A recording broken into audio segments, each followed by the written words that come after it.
Ngayong araw nga ay nakadelinsya tayo din ng bihag, talunan o sambot. Are ay daladala ng aking bilas din sabi sa akin ilutuin ko daw. Kaya are atin lulutuin, dali-dali ako nagpakulo ng tubig.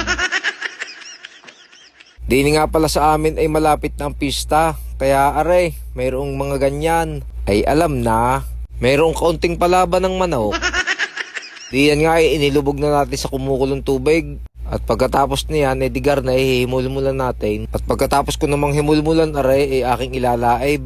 Kumbagay sasalaban at para masunog din yung mga balahibong maliliit. Yung mga balahibong parang balahibong pusa. Balahibong pusa. At iyan, pinagbalibaligtad ko lang diyan sa lingas ng gasol at para maubos na yung balahibo. Yung balahibong maliliit. Ay, tingnan nyo tama ng tare. Puro patusok. Pagkatapos ko namang ilaib iyan ay digar na gagayatin ko naman at saka tatadtarin ko. Tatadtarin lang natin ng sakto lang ang lalaki. Ang gagawin nga pala natin luto din ay ating igagata. Ginataang bihag, talunan o sambot.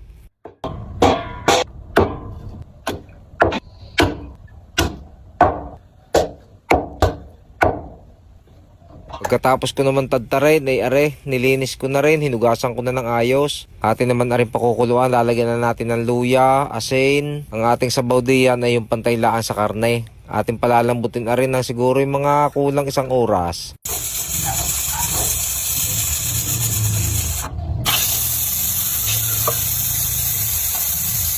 At are, matapos ang ating paghihintay ay atin titingnan muna kung lumambot nga.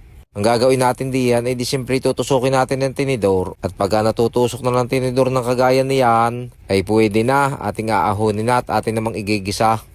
Di naman sa kawali ay tayo magpapainit ng kaunti lang mantika at pagka mainit na iyan ay siyempre ilalagay na natin ang ating tinadtad na bawang. Ating isasama na rin yung ating sili at saka sibuyas na ating ginayat na iyan. Sasangkutsahin natin ng ayos mga busing para lalong mas masarap. Diyan nga pala hindi na tayo naglagay ng luya. Gawa ng marami ng luya akong inilagay din nung aking pinakukuluan. Diyan nga ay inilagay na natin yung ating manok. Lalagyan na natin ng kaunting ricado. Una muna ay pamintang wasak. Tapos ating halu-haluin laan ng kaunti. Tapos lalagyan naman natin ng iba pang pampalasa.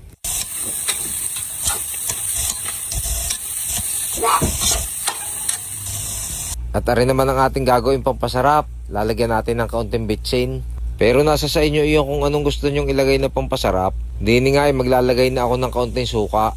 Kukumplituhin na natin diyan ang paglalagay ng ricado. Para mamaya pagka tinikman natin ay ayos na ang lasa. Magkulang man kaunti na laang. At are, nilagay ko na rin yung aking pinagatang 2 niyog. Naglagay na rin tayo diyan ng kaunting asin. Kaunti laang at baka naman mapaalat, mamaya na lang magdadagdag pagka kinulang. At pagka nailagay naman natin iyan ay siyempre tatakpan muna natin, hihintayin natin kumulo. At makailang minuto nga ay aray, binuksan muna natin.